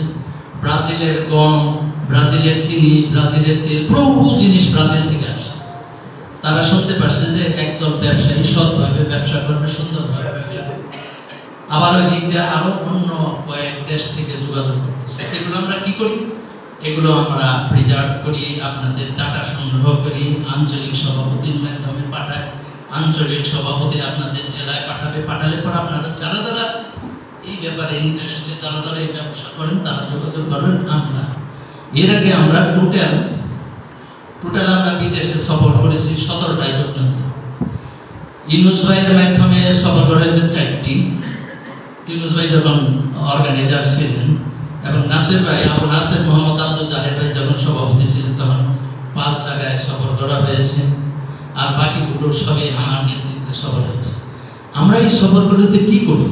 গিয়ে ওই দেশের কি ব্যবসা বাণিজ্য আছে এক সাথ ব্যবসায়ীদের সাথে নিয়ে সেখানে ছেড়ে দেয় এবং গাইড করি, বোঝায়, আলোচনা করি যে এই আইটেমের উপর স্ট্রেস দেওয়া তোমরা, এই আইটেম ওই জায়গায় রেট ক্যালকুলেশন করে নেওয়ার চেষ্টা। এইভাবে আমরা আইবিডিআর পক্ষ থেকে এখন আপনাদেরকে একটা পরামর্শ রাখছি, সেটা হলো যে আপনারা যারা এখানে আসছেন, এ পর্যন্ত ব্যবসা করে এগিয়ে আসছেন, চড়াই উতরাই আছে, আপনারা চেষ্টা করবেন প্রোডাকশন লাইনে যাওয়ার, তৈরি করা। এমনি যে যা ব্যবসা করতেছেন ভালো করতেছেন, কিন্তু আস্তে আস্তে আস্তে আস্তে প্রোডাকশন লাইনে যাওয়ার চেষ্টা করবেন। কেন? দেখেন, চীন যখন মাও সেতুং ক্ষমতায় আসলো, আগের রাজাদের হত্যা করে, তখন সে মাও সেতুংয়ের চরিত্র ভালো না। কাজে ওই জিনিসটা চিন্তা না করে তিনি যে অর্থনৈতিক পলিসিটা তৈরি করেছেন ওইটা একটু বলি। উনি এসে কি করলেন? এসে সারা চীনে জারি করে দিলেন যে এখন থেকে 15 বছর কেউ লেখাপড়া করতে পারবে না, 15 বছর কেউ স্কুল কলেজে যেতে পারবে। কি করতে হবে? সবাইকে পাঠিয়ে দিলেন কিছু না কিছু তৈরি করো, ঘরে বসে যা পারো তাই তৈরি লাগাই দিলেন। শুরু হয়ে গেল 15 বছর স্কুল কলেজ বাদ দিয়ে গেল। আমরা মাঝে মাঝে এখনো চিনে যাই, আপনাদের ইনফরমেশন দিলাম। এই যে দেখেন বুতামি, হাজার হাজার মার্কেট আছে চীনের বুতামি, খুব আইটেম আছে। বললাম যে আমার বুতামের মার্কেটে নিয়ে আসো। সুবহানাল্লাহ, কত রঙের, কত পদের, কত রেটের, কত কিসিমের যে বুতামি, শুধু একটা আইটেম বুতাম দেখতে। সম্মানিত ভাইরা, চীন সেই প্রোডাকশন বাড়াইতে বাড়াইতে এমন জায়গায় চলে গেছে। কোথায় গেছে দেখেন, আমি ইংল্যান্ডে গেছি, এই সফরটা শেষ করে মনে করলাম যে বাসায় যাবো, বাচ্চা কাচ্চাদের জন্য দেশের বন্ধু বান্ধব গেছে। ঢুকলাম দোকানে যাইয়া দেখি সব সিরিয়াস জিনিসপত্র। গেছি অস্ট্রেলিয়াতে আমার আত্মীয় স্বজন থাকে, মেয়ে থেকে, ছেলে থেকে, আর অনেকে থাকে। 1 মাস থাকলাম, আসার 5-7 দিন আগে গেলাম, দেখি কিছু কেনাকাটা করা যায় কিনা। ভাই, পুরো মার্কেট ভর্তি চীনের জিনিসপত্র। গেছি ক্যানাডায়, গেছি নিউজিল্যান্ডে, সব জায়গায় চীনের জিনিসপত্র। দরকার একটু শুনেন বর্তমান অর্থনীতির অবস্থাটা। এটা হলো এই আমেরিকার একটা অর্গানাইজেশন ফোর্স, এরা 2022 সালে একটা স্ট্র্যাটেজি করছে। 2022 সালে একটা স্ট্র্যাটেজি করছে যে বর্তমানে ওরা 160টা দেশের অর্থনীতি নিয়ে ওরা কাজ করে। সারা পৃথিবী অর্থনীতি, ব্যবসা বাণিজ্য কোন দিকে যাচ্ছে ওরা গাইড করে। এবং 160টা দেশ, প্রত্যেকটা দেশ কতটুকু আগাচ্ছে, কিভাবে আগাচ্ছে, প্রত্যেকটা দেশের কথা এখানে লেখা আছে। একটা হলো বাংলাদেশ, আমরা এখন প্রতি বছর 2022 সালের কথা, প্রতি বছর আমরা ব্যবসা করি 1. যারা ঘুমাচ্ছেন ঘুমাইতে পারবেন না, একজনও ঘুমাইতে পারবেন না, দেখেন তো কে কে ঘুমাইতেছে, একজনও ঘুমাইতে পারবেন না। আজকে গিয়ে ব্যবসা টাকা বানাইতে হবে, আরো তো কথা আছে বলবো, এ তো শুনতে হবে না। কি করলেন জানেন? আমরা ব্যবসা করি 2022 সালের হিসাব $1.6 ট্রিলিয়ন, মানে 1.6 ট্রিলিয়ন। আর 2022 সালে আমেরিকা করে $39 ট্রিলিয়ন, আর চীন করে 34 ট্রিলিয়ন। এটা হলো 22 সালে। 2050 সালের অবস্থাটা কি হবে? বাংলাদেশ 1.6 থেকে $6.7 ট্রিলিয়ন ব্যবসা করবে 2050 সালে। আমেরিকা করবে 39 থেকে বেড়ে এটা $54 ট্রিলিয়ন তাদের ব্যবসা, আর চীন 34 থেকে $59.6 ট্রিলিয়ন চলে যাবে। বর্তমানে আমেরিকা হলো প্রথম, দ্বিতীয় হলো চীন। আর 2050 সালে চীন কোথায় চলে যাবে? পলিসি আপনি এখানে বসে বসে সবাই যার যার ব্যবসা আপনি কি করবেন এখানে বসে বসে ঠিক করেন। ওখানে মাউসে তুমি পলিসি দিয়েছিল তৈরি করো কত সালে, হ্যাঁ? আর আজকে দেখেন সেই জায়গায় চীন কোথায় চলে গেছে, এটা হলো পলিসি। তাহলে আপনি এখানে বসে বসে পলিসি ঠিক করেন। কথাগুলো আমি বললাম আপনাদের ধারণা দেওয়ার জন্য, যাতে আপনার মগজে চিন্তা চেতনায় আমলে ব্যবসায়ী আমল তৈরি হয়। জায়গা করে বসে ঘুমাইতে পারবেন না, যদি ঘুমায় পড়েন তাহলে তো লস হবে। আপনাকে চিন্তা করে বের করতে হবে আপনার ব্যবসাটাকে উন্নতি কিভাবে করবেন। এই গেল একটা চাপ। আমরা আপনাদেরকে সম্পদ উপার্জন করতে করতে সম্পদ উপার্জন করলে তারপরে কি দেখেন, আমরা আমাদের সংগঠনটা প্রতিষ্ঠা লাভ করছে 1941 সালে, তাই না? 1941 সালে থেকে আমাদেরকে আমরাও দর দিচ্ছি, আমি তো বহু দর দিচ্ছি। আমি সৌদি আরবের দায়িত্বশীল ছিলাম, জানেন অনেক, বহু দর দিচ্ছি। কি দর দিচ্ছি?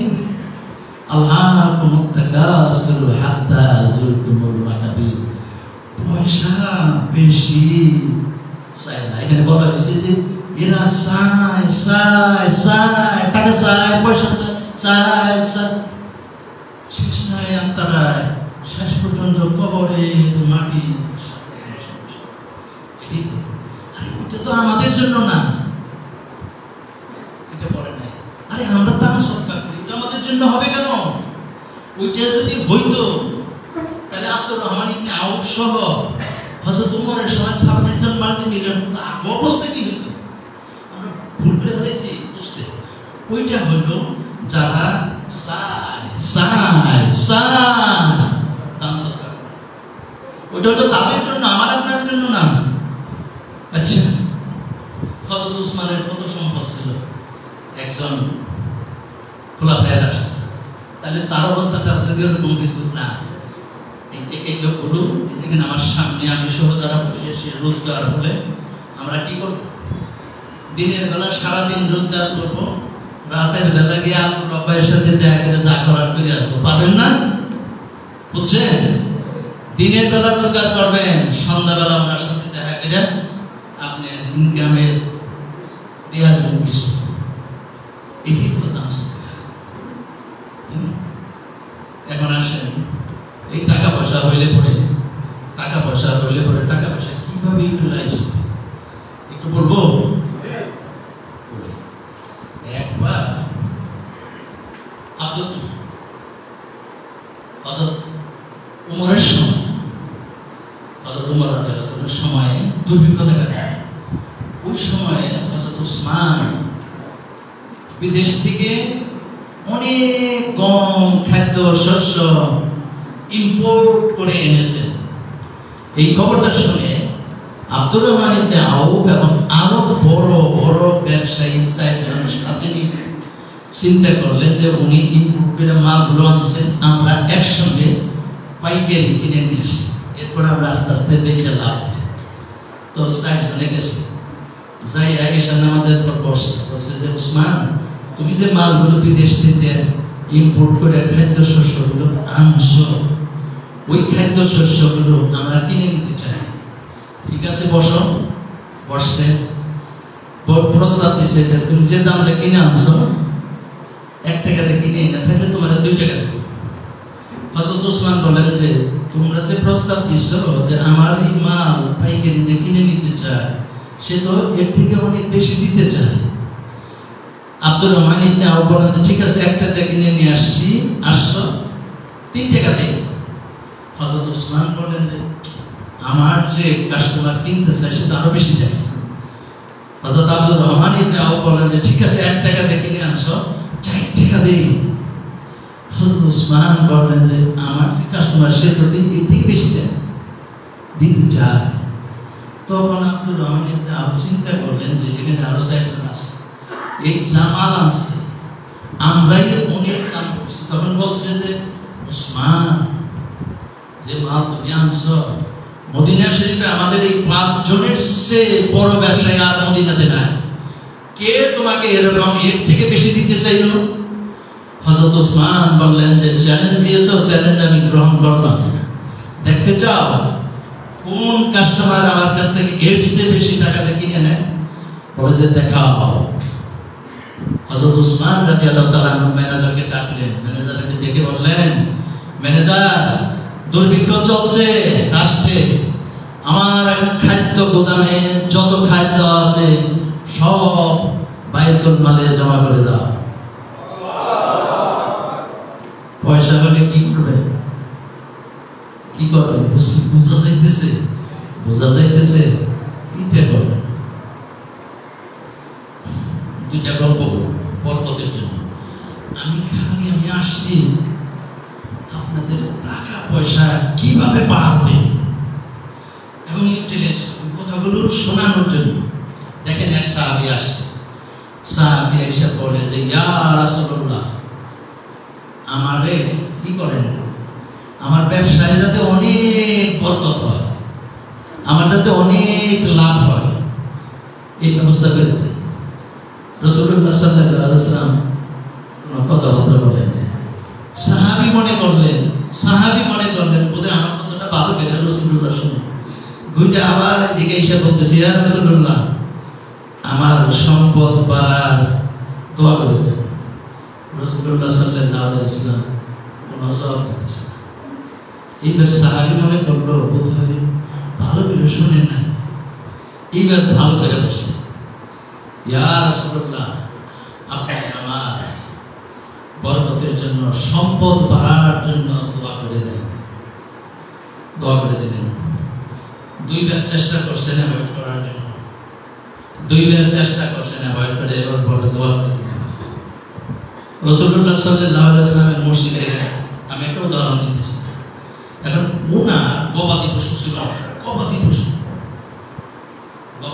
গরু, ছাগল, এরপরে উট, দুম্বা, তো এই জায়গায় বরকতের জন্য দোয়া করছে, আর খালি পাইতে যেতেছে।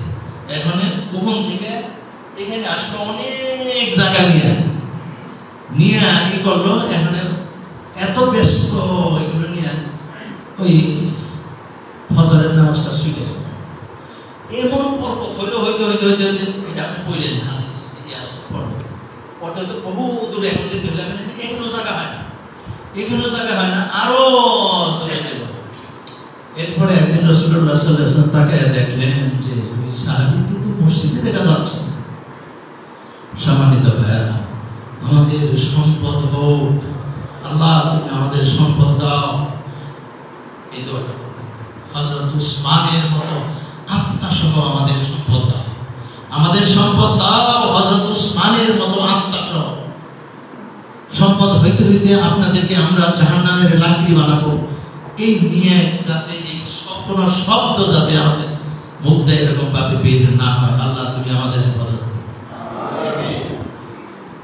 একটা গল্প বলি, গল্প গল্প আজকে একটা গল্প বক্তৃতা না, বক্তৃতা দিলে তো ওখানে যায় আপনারা কিন্তু নারায় থাকবেন আল্লাহ আকবার। এরপরে আমি একটু আগে আগে যেতাম, কিছু কিছু আধার বাড়িতে যেতাম। দেখেন এক সাহাবী, আর দুটো বলবো বলবো, এক সাহাবী এসে বললো যে ইয়া রাসূলুল্লাহ, আমার খালি সম্পদ বেড়ে যেতে যে আমি কি করবো? কি করবি? সম্পদ বেড়ে যেতেছি, কি করবি? আচ্ছা ঠিক আছে, তুমি যে খাওয়া দাওয়া করো কিভাবে খাও, কোন জায়গায় বসে খাও? মাটিতে বসে খাই। আর যখন দুই একটা ভাত পুড়ে যায় তখন তুমি কি করো?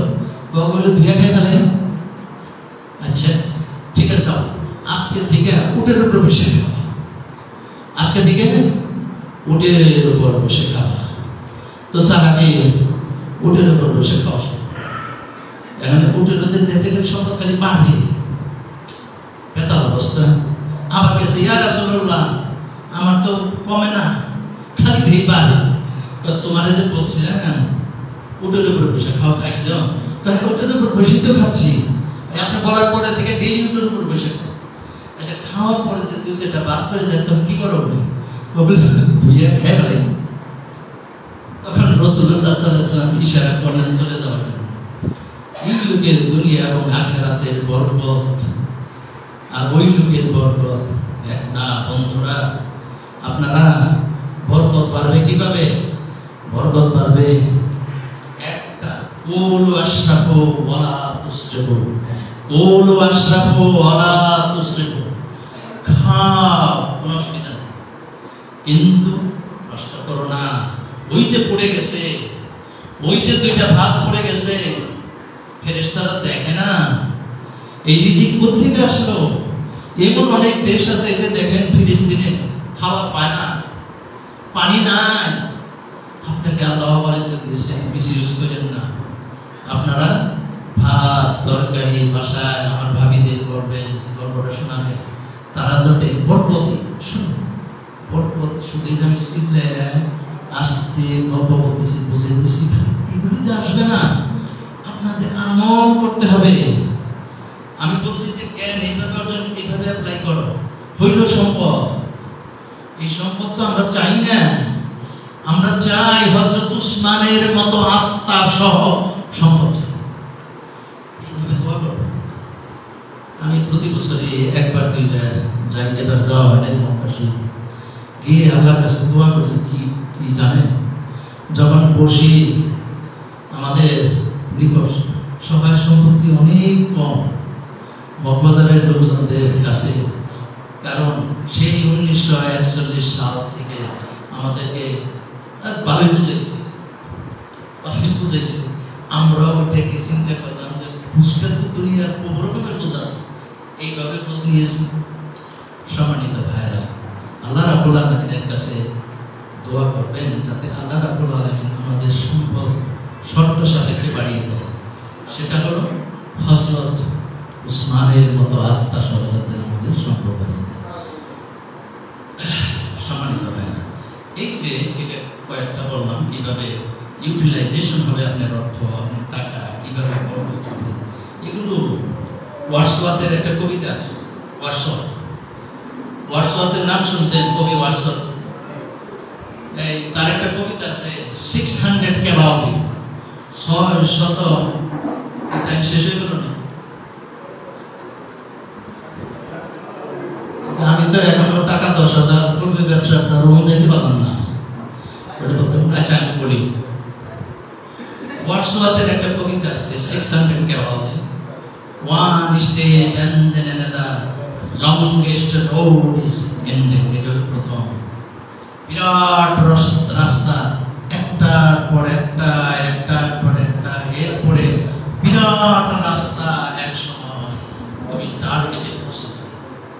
সম্মানিত ভাইরা, এই পর্যন্ত বসতে অনেকেরই ব্যবসায় নানান অভিজ্ঞতা, লস গেছে কয়েকবার। যতবার লস যাক, ব্যবসা ছেড়ে অন্য কোন ট্রেডে যাবেন না। বারবার আপনি পড়ে যাবেন, বারবার উঠে যেতে হবে। কেএফসির নাম শুনেছেন? আসতে কেএফসি নাম শুনছেন না? কেএফসি মুরগি, সেই সারা জীবনে 113 বার ফেল করেছেন। চাকরিতে গেছেন কয়েকদিন পরে ফায়ার হলো চাকরি, আবার গেছেন ইন্স্যুরেন্সের চাকরি, আবার গেছে আর্মিতে, সেক্রেটারিতে করতে, ব্যবসা করছে, ফেল করে। এরপরে 114তম স্টেপ নেওয়ার সময় টাকা খুঁজে পায় না, ক্যাপিটাল কেউ দিতে চায় না, বলে যে ও তো গেছে, ওরে দিয়ে লাভ নেই। অনেক কষ্ট করে 5টা মুরগি কিনছে, 5টা মুরগি কিনে নিজে নিজে ফ্রাই করছে, 5টা প্যাকেট করছে। প্রথম বাড়িতে গেছে, নেয় না।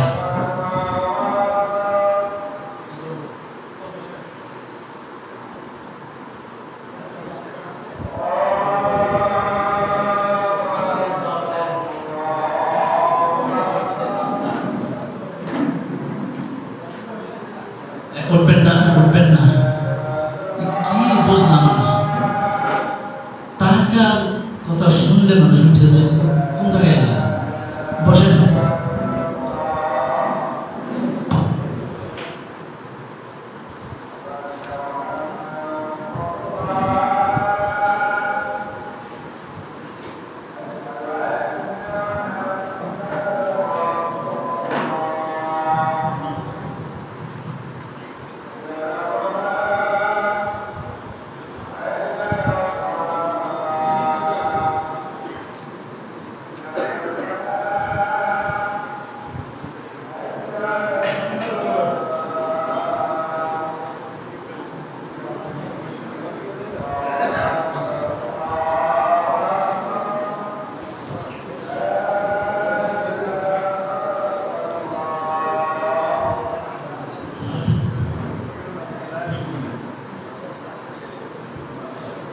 সম্মানিত ভাইরা, আমি আবার শুরু করছি।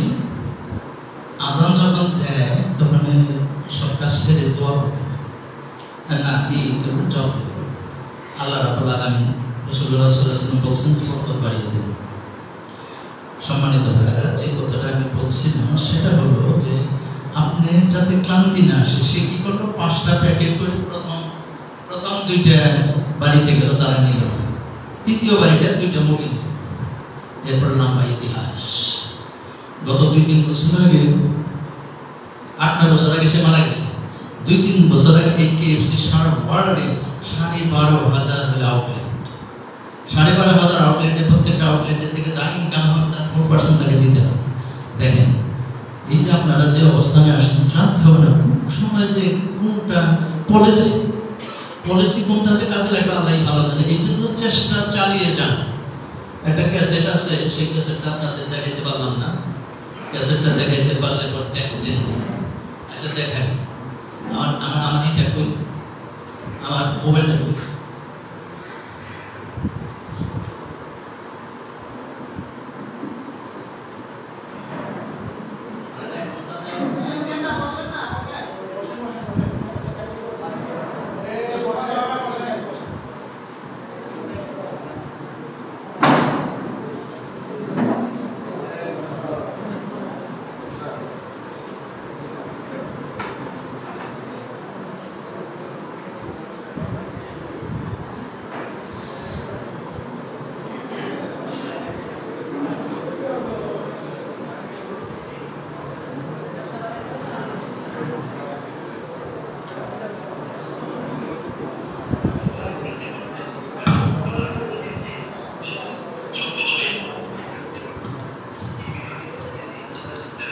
যে সফলতা এটি খুবই কঠিন, আপনাকে প্রতিদিনই করে উঠতে, আপনাকে করে যেতে হতে পারে এবং সেখান থেকে আপনাকে আবার ঘুরে আসতে হবে।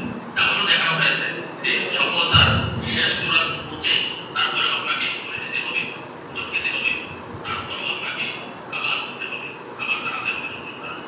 আর এই পারফরমার তিনি তার ভিডিওতে দেখিয়ে দিয়েছেন।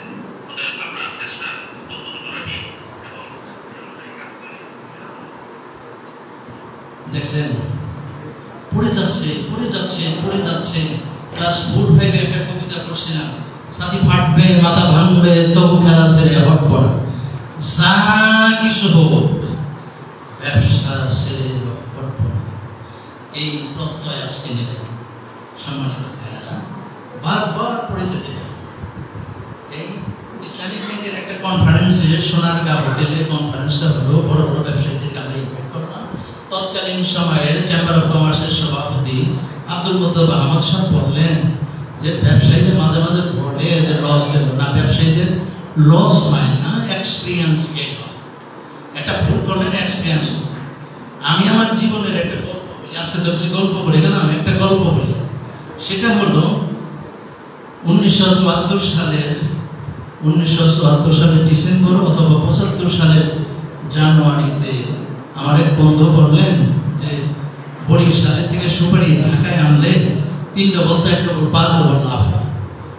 আমি 520 টাকাতে ব্যবসা শুরু করেছি, তখন আমার ক্যাপিটাল দাঁড়াইছে 3500। তো আমি তারে লাভ হয় 3-4 গুণ। বললাম যে দোস্ত তুমি যাও, ও গেল। আমি ওরে 3300 টাকা দিলাম আর 200 টাকা আমি রাখলাম। ও বরিশালের তার থেকে অনেক বস্তা সুপারি আনলো, আইনা সদরঘাট থেকে 2টা ঠেলা গাড়ি ঠেলা গাড়ি ভর্তি করে নিয়ে আসলো। আমি এই ইয়েতে এই খিলগাঁও একটা ঘর ভাড়া নিলাম, টিনে ভাড়া নিয়ে সেখানে এসে উঠে পুরো ঘরটা ভর্তি করে ফেললাম। সুপারি দুইজনে মিলে আমি করলাম। একবার ও আমার দিকে তাকায়, আমি একবার ওর দিকে তাকাই। এই তো আর কয়েকদিন পরেই এই 3000 টাকা 12,000 টাকা হয়ে যাবে। খুশি কত দুইজন। 8-9 দিন পরে আস্তে আস্তে সুপারি গুলো পচা শুরু করলো। পচতে গন্ধ বেরিয়ে গেল। পচতেছে আর ফালাইতেছি। পাশের লোকজন চলে আসলো, বিভৎস গন্ধ, পছন্দ। আইসা সব শুনলো, গালি দেয় নাই, আফসোস করে চলে গেল। করতে সবগুলি সুপারি ফালাই দিলাম। শেষ পর্যন্ত এখন 1 কেজি ওসব শেয়ার ছিল, 150 সুপারি টিকল। আমি ওইটা মেসে দিয়ে রাখলাম। আপা আসলেন। আপা এসে বললেন যে এতগুলি সুপারি তুমি তো পান খাও না, এতগুলি সুপারি কিনছো কেন? আমি বললাম যে আপা এই ঘটনা। উনি বললেন এক্সপিরিয়েন্স না হলে, আপা টিচার ছিল, এক্সপিরিয়েন্স যেখানে নাই সেখানে যাওয়া। গল্পটা শুনতে তো আপনাদের খুব ভালো লাগলো, আমিও খুব এখন ভালো লাগছে যে যখন পচা শুরু করলাম।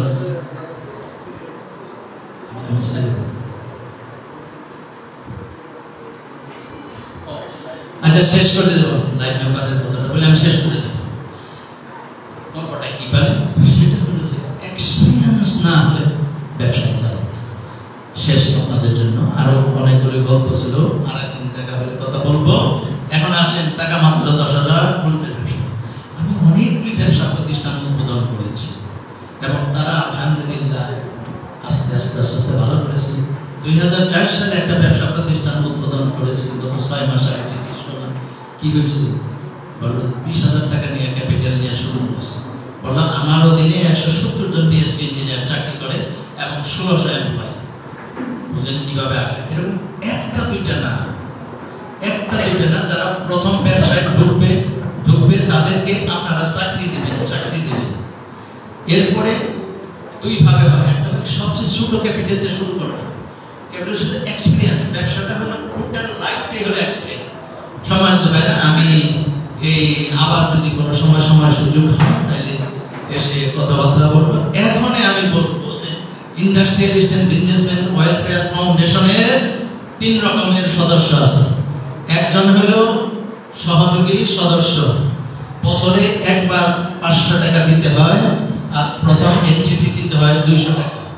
আর সাধারণ সদস্য বছরে দিতে হয় 1000 টাকা, প্রতি বছর 1000 করে, আর একবারে দিতে হয় 200 টাকা। আর লাইফ মেম্বার যারা, তাদের জীবনে একবারই 20,000 টাকা দিতে হয়। যারা লাইফ মেম্বার তাদের জীবনে একবারই 20,000 টাকা দিতে হয় এবং এন্ট্রি ফি দিতে হয় 200 টাকা।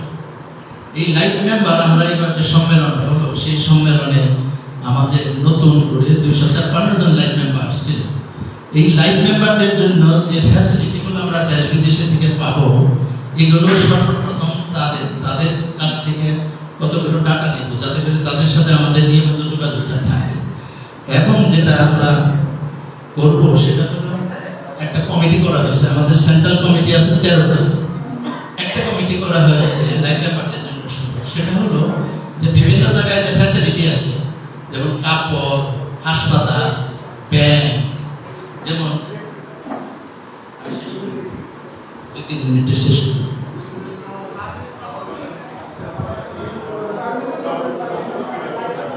আচ্ছা, এই কথাটা বলি শেষ করব। সেখানে আমরা কন্ট্যাক্ট করবো। যেমন আমার নিজেরও কার্ড আছে, প্রাইভেট বাস আছে, সারা দুনিয়া বহু জায়গায় যাই, সব জায়গায় প্রাইভেট বাস দিয়ে আমরা ওখানে গিয়ে দিলাম, বিজনেস ক্লাস লাউঞ্জ সব কিছু ফ্রি। এগুলো একটা ফ্যাসিলিটি। আমরা ওই বিভিন্ন কোম্পানির সাথে, ওষুধ কোম্পানি, এরপরে ধরেন হাসপাতাল, এগুলোর সাথে কন্ট্যাক্ট করবো। প্রথম ফ্যাসিলিটি দেওয়ার চেষ্টা করবো লাইফ মেম্বার। এই জন্য আমি মনে করি এখানে যারা আছেন তারা লাইফ ম্যাক্সিমাম আপনারা লাইফ মেম্বার হয়ে যাবে আজকে ঘোষণা করে। এবং লাইফ মেম্বার আমি আজকে একটা ফটো তুলবো তাদের সাথে, এটা আমরা প্রেজেন্ট করবো, এটা আমরা ঢাকায় প্রেজেন্ট করবো। বিভিন্ন জায়গায় গিয়ে যারা যারা লাইফ মেম্বার হয় তাদেরকে আমরা সেখানে এটা রাখবো। এবং পরবর্তী পর্যায়ে আমরা এখানে যাদের কমিটি আছে তাদের সাথে আপনারা যোগাযোগ করে আপনাদের কাগজপত্রগুলো দেবেন। এগুলো আমরা কেন্দ্রে প্রেজেন্ট করবো, হেফাজত করবো এবং টাইম টু টাইম যোগাযোগ করবো। সর্বশেষ যারা যারা লাইফ মেম্বার হতে চান তারা সামনে চলে আসবেন, আমি সহ তাদের একটা ফটো তুলে প্রেজেন্ট করে দেব। কে কে লাইফ মেম্বার হবেন সামনে চলে আসেন। লাইফ মেম্বার যারা যারা হবেন সামনে চলে আসেন, সামনে চলে আসেন সবাই। লাইফ মেম্বার যারা যারা হবেন সামনে চলে আসেন, চলে আসেন। এবং এই পিছনে পিছনে চলে যান, চলে আসেন আপনারা। কমপক্ষে 25 জন আসবেন আপনারা, কমপক্ষে। লাইফ মেম্বার আসেন, লাইফ মেম্বার। এই টাকা আস্তে আস্তে দিতে পারবেন, 5-6 মাসের ভিতরে দেয়, কিন্তু লাইফ মেম্বার হয়ে যাবে। একজনের ছবি নেন, লাইফ মেম্বার যারা হতে চান পিছনে চলে আসেন। আচ্ছা, ফটো নিবে কে? এই আমি পয়সা দেবেন, আমার সহ ছবিটা নিতে হবে।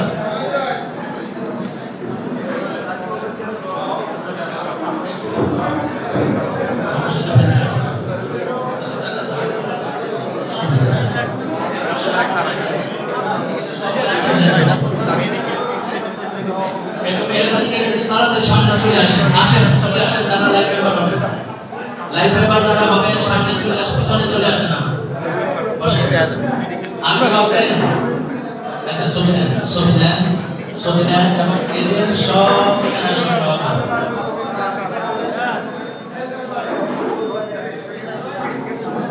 এই 25 জন হয়েছে, 37 জন হয়েছে। আর কেউ আছে? এই ছবি নিয়ে নিছেন? সবার কি ছবি আসছে? শুনেন, সবার কি ছবি আসছে? হ্যাঁ, আচ্ছা ঠিক আছে, নেওয়া হয়েছে। আপনারা যারা এখানে আসলেন তারা উনি পরিচালক, ওনার সাথে উনি আপনাদের সাথে যোগাযোগ করবেন। আপনারা আপনাদের ইমেইল দিবেন, একটা ফর্ম আছে, ফর্ম ফিল আপ করবেন। এরপরে আরো কিছু ইনফরমেশন আছে, সেই ইনফরমেশন গুলো যতটুকু সম্ভব এগুলো দিবেন এবং কমিটমেন্ট করবেন সবভাবে ব্যবসা করব। তারপরে ফর্ম ফিল আপ করে সিগনেচার করবেন। এবং আমরা ভবিষ্যতে লাইফ মেম্বারদের IBWF এর অ্যাম্বাসেডর হিসেবে গড়ে তোলার জন্য চেষ্টা করব ইনশাআল্লাহ। সম্মানিত ভাইরা, আমি সর্বশেষে আল্লাহর নিকট দোয়া করছি, আল্লাহ রাব্বুল আলামিন যাতে আমাদের অবাধিত বরকত দিয়ে, রহমত দিয়ে আমাদেরকে ছেয়ে রাখেন। এই দোয়া করে আমি আমার কথা শেষ করছি। আসসালামু আলাইকুম ওয়া রাহমাতুল্লাহ। ধন্যবাদ শহীদ ইসলামকে আগমন করার জন্য। সম্মানিত উপস্থিতি, এরপর আপনাদের সামনে সমাপনী বক্তব্য রাখবেন আজকে এই অনুষ্ঠানের সম্মানিত সভাপতি, IBWF এর সমিতি জেলা শাখা সম্মানিত সভাপতি জনাব মোহাম্মদ হাবিবুর রহমান। أعوذ بالله من الشيطان الرجيم. بسم الله الرحمن الرحيم. وأحل الله البيع وحرم الربا. সম্মানিত উপস্থিতি, আসসালামু আলাইকুম ওয়া রাহমাতুল্লাহি ওয়া বারাকাতুহু। আপনারা অনেক কষ্ট করে এসেছেন এবং মনোযোগ সহকারে আপনারা আজকের এই আলোচনা শ্রবণ করেছেন। এই কারণে আপনাদেরকে অসংখ্য ধন্যবাদ।